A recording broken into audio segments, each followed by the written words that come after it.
फाखा चाय वाले के पास जाकर कहने लगा कि बुजुर्गों, खैर तो है, आज नंगे पैरों आए हुए हो घर से।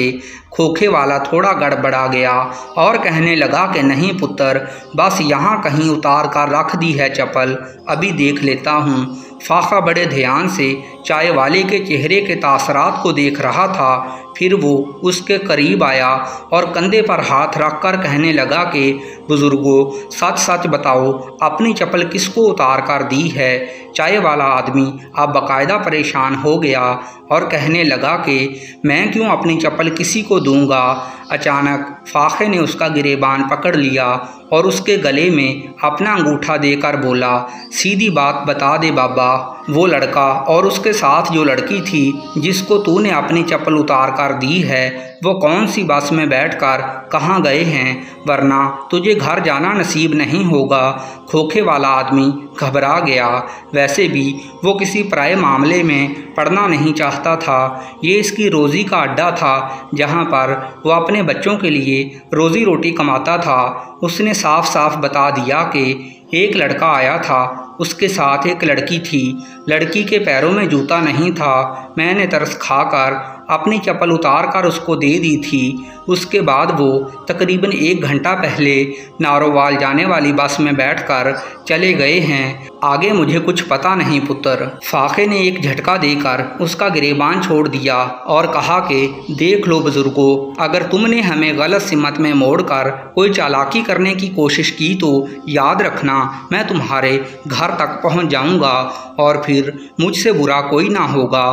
खोखे वाले बुजुर्ग ने कहा कि नहीं पुत्र, मुझे झूठ बोलने की ज़रूरत नहीं है, ये मेरी रोज़ी का अड्डा है, मुझे किसी के मामले से गर्ज नहीं है। मुझे जो पता था वो तुमको बता दिया, आप जानो और आपका मामला। ये कहकर वो अपने काम में मसरूफ़ हो गया। फाखे ने दोनों मुसल्ला आदमियों से कहा कि जल्दी से जीप में बैठो, वो ज़्यादा दूर नहीं गए होंगे, वैसे भी बस जगह जगह रुकेगी, हम उनको आधे घंटे के अंदर अंदर पकड़ सकते हैं। दोनों असला बरदार भागकर जीप में बैठ गए। फाखे ने सलफ मारा और जीप को भगाना शुरू कर दिया।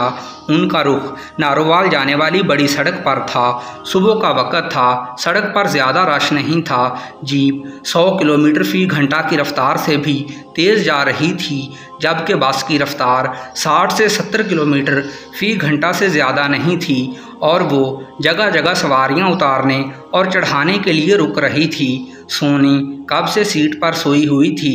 थोड़ी देर में किराया लेने वाला आ गया।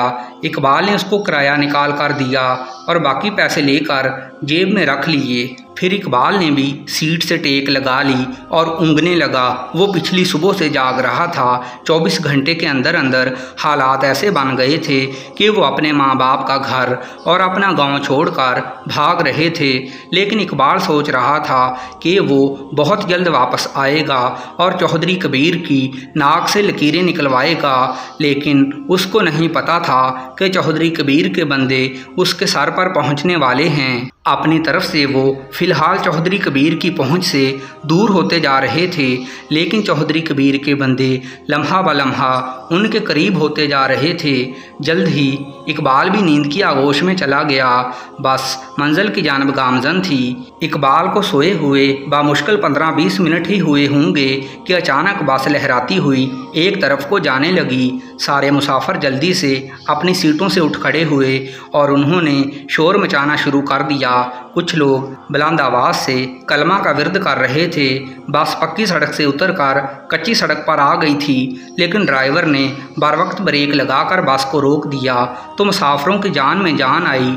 सोनी अभी तक खौफजदा थी। इकबाल ने उसको तसल्ली दी। बस क्लीनर ने नीचे उतर कर देखा और बताया कि अगला टायर पंक्चर हो गया है, टायर बदलने में थोड़ा वक्त लगेगा, तब तक आप लोग बाहर निकलकर हवाखोरी कर सकते हैं। इकबाल और सोनी भी दीगर मुसाफिरों के साथ बाहर निकल आए। कुछ लोग वहीं पर खड़े होकर टायर बदलने का तमाशा देखते रहे, जबकि बाकी सड़क किनारे उगे दरख्तों के नीचे जाकर बैठ गए। इकबाल को पेशाब की हाजत महसूस हुई तो उसने सोनी से कहा कि तुम उधर जाकर औरतों के साथ बैठो, मैं पेशाब करके आता हूँ। सोनी जाकर चंद ख़वातीन मुसाफिरों के साथ बैठ गई, जबकि इकबाल थोड़ा दूर झाड़ियों में पेशाब करने चला गया। उसी दौरान फाखा जीप दौड़ाता हुआ बस के करीब पहुंच गया था। उसने जब सड़क किनारे एक बस खड़ी देखी तो जीप रोक ली और एक नज़र देखकर मुसाफिर से पूछा, बाबू ये बस कहाँ जा रही है? मुसाफिर ने जवाब दिया, नारोवाल जा रही है साहब। फाखा अचानक चौंक गया और उसी वक़्त जीप से निकल आया। उसने असला बरदारों को आंख से इशारा किया कि वो दोनों यहीं पर मौजूद हैं। वो दोनों भी जल्दी से जीप से नीचे उतर आए और मुसाफिरों को बड़े गौर से देखने लगे। अचानक सोनी की नज़र जब उन पर पड़ी तो उसने अपना मुंह चादर के पीछे छुपा लिया। उसका दिल ज़ोर ज़ोर से धड़क रहा था। इकबाल भी पास नहीं था। अजीब मुसीबत सर पर आ गई थी। वो तो सोच रही थी कि अब वो उनकी पहुंच से दूर चले गए हैं। दोनों असला बरदार पिस्तौल निकाल कर मुसाफिरों को गौर से देख रहे थे। मर्द मुसाफिरों में इकबाल मौजूद नहीं था, जबकि औरतों की शिनाख्त अभी मुकम्मल नहीं हुई थी। वो एक एक औरत को बड़े ध्यान से देख रहे थे।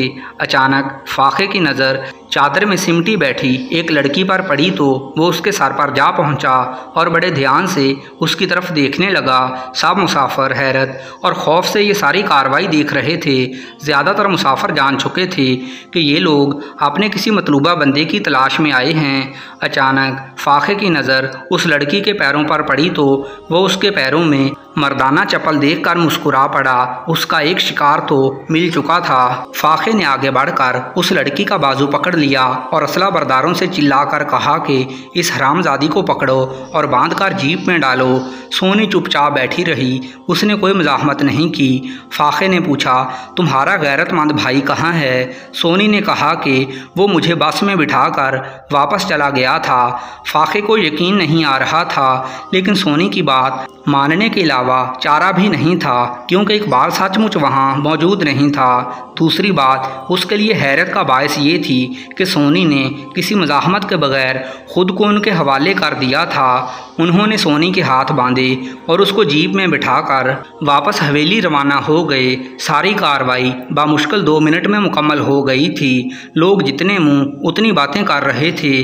कोई कह रहा था कि घर से भागी है, तो एक ने कहा कि आशिक की किस्मत देखो, ऐन वक़्त पर पेशाब करने चला गया और बच गया। लेकिन उसी वक़्त एक उम्र रसीदा मुसाफिर ने ऊंची आवाज़ में कहा कि होश से बात करो। मेरे सामने उन्होंने लड़की से पूछा था कि तुम्हारा भाई कहाँ है। उसकी बात सुनकर सारे मुसाफिर खामोश हो गए। उनकी हमदर्दियाँ अब इकबाल और सोनी के लिए थीं। उसी वक़्त इकबाल वापस आ गया तो उस आदमी ने पूछा, तुम्हारे साथ लड़की कौन थी? इकबाल ने धड़कते दिल से कहा, मेरी बहन है। क्यों? प्यारे नाजरीन, इस सनसनीखेज़ और दिलचस्प कहानी का अगला हिस्सा आने वाली वीडियो में पेश किया जाएगा। अगर आपको कहानी पसंद आ रही है तो कमेंट में ज़रूर बताइएगा, ताकि कहानी को जारी रखा जा सके। और हमारे चैनल को सब्सक्राइब कर दीजिए ताकि हर नई वीडियो आप तक पहुंच सके। शुक्रिया।